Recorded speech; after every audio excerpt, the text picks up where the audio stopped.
Hi everyone, this is Zach, the Steel City Tiger. Welcome to a little bit of Jurassic World Evolution. Today, after listening to a few discussions on Facebook Live, one of them, actually both of them by two good friends of mine, I was sort of inspired to make a video in sort of suiting, you know. I made this island. It's just on the sandbox mode, relatively quick. A little bit of a redwood forest look. You got a whole bunch of herbivore dispensaries. But anyway, my buddy Dinosaur George and overpopulation.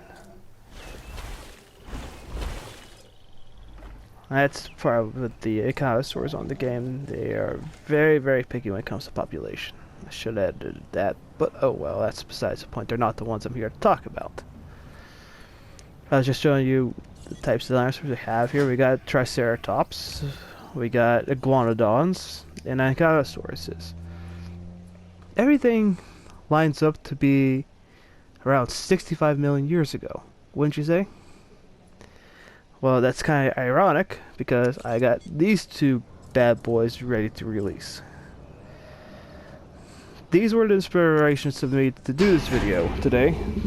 Dinosaur George and my buddy Eric had two Facebook Live posts talking about Tyrannosaurus Rex. Eric actually did a little doodle on it, but Dinosaur George had very...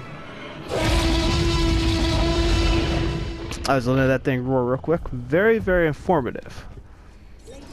And very...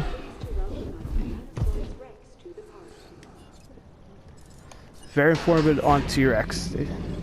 Like I said, they're done on Facebook Live, but you can check Dinosaur George's one out on YouTube. Just look up Dinosaur George. I created these, you know, just so I can...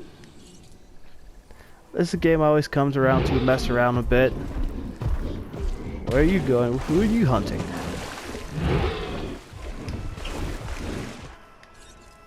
But anyway, like my buddy Eric, T-Rex is without doubt my favorite dinosaur.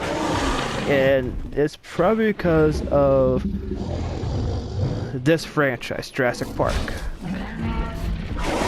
Not gonna lie, T-Rex was recently made me really, ow, that had to hurt. That made me love the dinosaurs. We're just gonna watch these two duke it out. The Ankylosaurus is toast in this game. You don't have to worry about the overpopulation anymore. Once this bad boy attacks.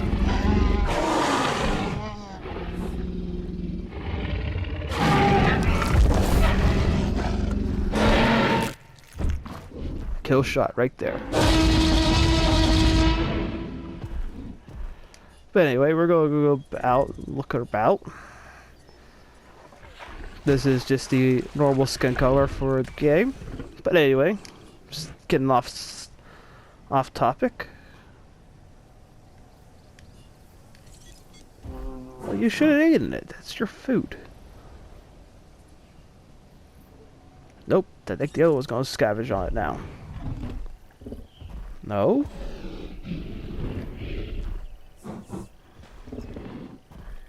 Yes.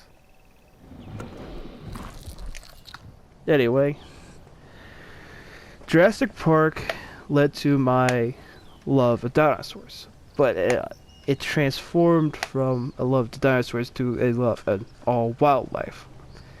To give a retrospect, I saw Jurassic Park when I was 3 years old. I can't exactly remember how old I was when I originally watched it, but somewhere around there. And it amazed me. Absolutely amazed me. I fell in love with these creatures. And I've always been interested in learning more, you know, about the creatures that lived a long time ago, but like I said, it spawned to my love of the modern day, modern day, what the hell am I talking about? Modern day animals. You know, you can learn a lot about prehistoric life by looking at the modern day life and how they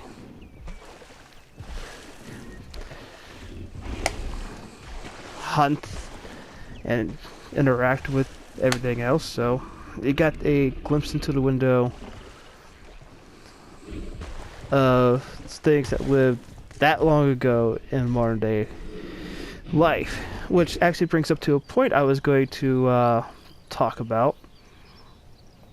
There's listening to the George's thing today, and you know, you think about T-Rex. You know,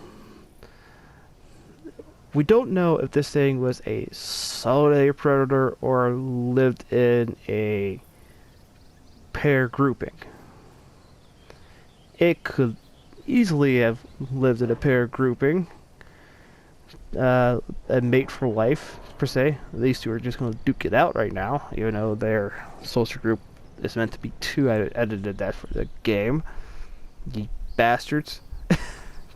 Go on, and just ignore one another, I guess. But let's look at this on the aspect if they didn't live in a paired group, okay? What do I think that could happen then? Well, for that, I'd actually would look at something like the modern day tiger. I'm gonna actually look at the Siberian tiger to be exact. You have a giant. You got a male taking over a certain area, the dominant male around. It takes a decent area of land, and they always patrol. But the males never let any other males in their territory. But they always have somewhere around between 3 and 4 females. It could be 5 in the territory at a certain area. They let them live and let the children live in the area, in that area. They mate with the females in that area. They would tend to be their mates.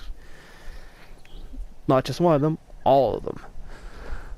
So it could fascinatingly be a creature like this, maybe not as many females around, but you could give an idea like 2 to 3 living in the same general area.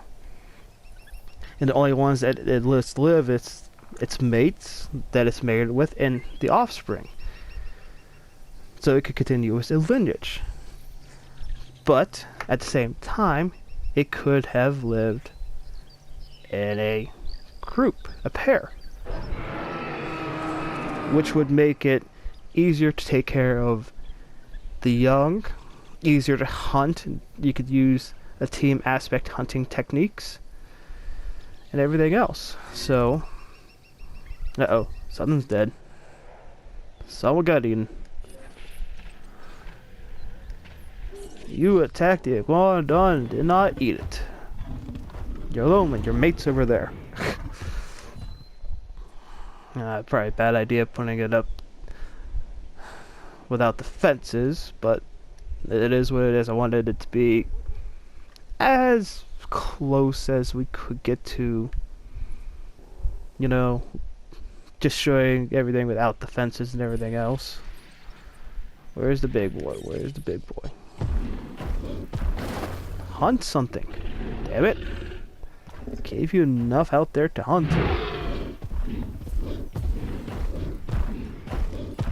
But anyway, these animals lived so long ago still fascinate a lot of people. And there's still a ton we can learn out there about these things. This creature alone, yeah, it may not be the biggest dinosaur anymore. It may not be the biggest carnivore out there. But it probably had probably had the strongest bite force of any carnivorous dinosaur. This thing's bite force and the teeth that more rounded banana type teeth, as they would call it, was meant to break through bones. Just think about that, how tough a teeth you would have to break through bones, and how big of a bite force you would have to break through the bones such as of an Ankylosaurus, or the frill of a Triceratops, or many different things like that. It is a couple tons. And this creature, where'd you go, my beauty? Where'd you go? Wade. I don't want to say it to be wrong. Somewhere close to, I think, over 10 tons. Don't quote me on that. I have not looked it up in a long while. But to put that in perspective, okay?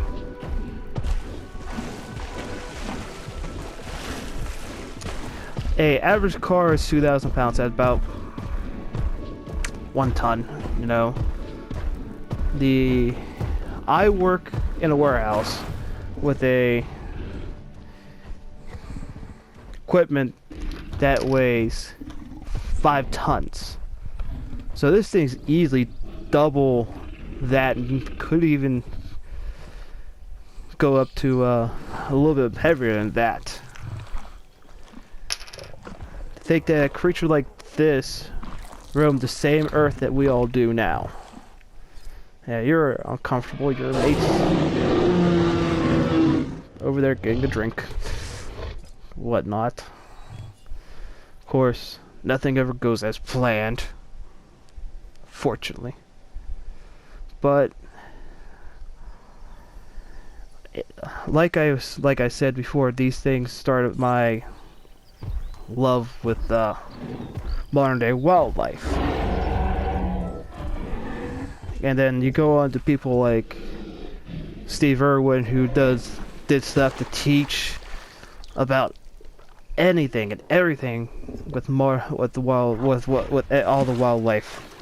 May he rest in peace. And then you go on to others. There's other people that will teach and stuff about wildlife conservation, which is actually a big message that we all need to listen to. Because without it, a lot of the creatures we have nowadays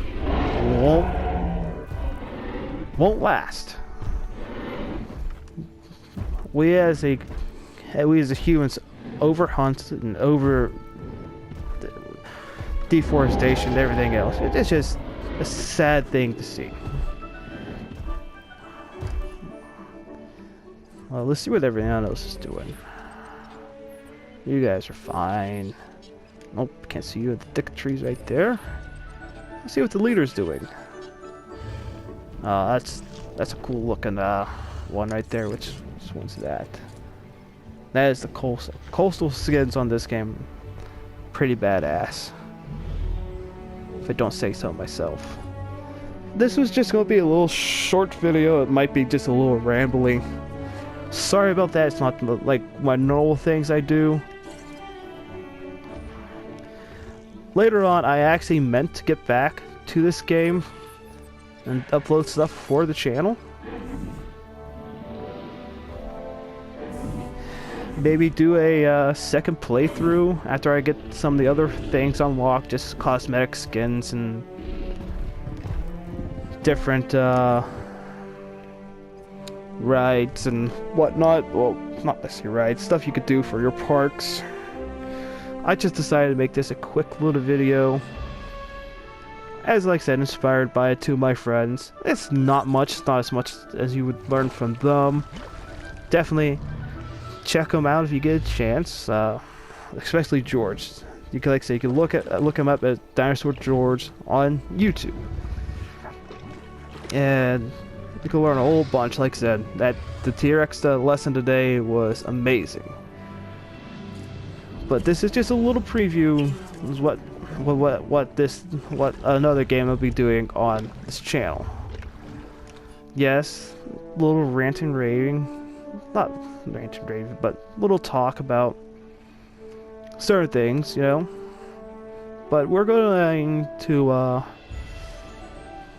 I'll restart the game in a playthrough and work to build good parks, and I would bring you guys along for that. Either that, or I could just do a chaos mode, you know. And what chaos mode is that I will build a nice, decent park, you know, and have everything nice set up.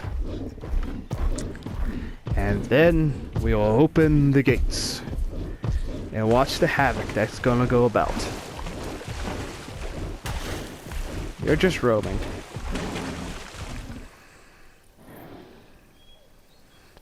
So that'll be it for now. This might be not my best video, probably one of my least best videos, but I hope you guys enjoyed anyway. If you guys would want to watch me play a little Jurassic World in this just chaos mode, or creating, well, that thing's down. That was quick. Even if it would just be like chaos mode, or try to build some of the parks, you know, restart some of the parks and rebuild them.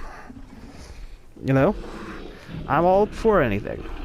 Like I said, there's a few things I have to unlock. I'm gonna work to do that. But until then, guys, I'll see you guys later on, and we'll have some more stuff to do on everything else. So have a good day. Peace.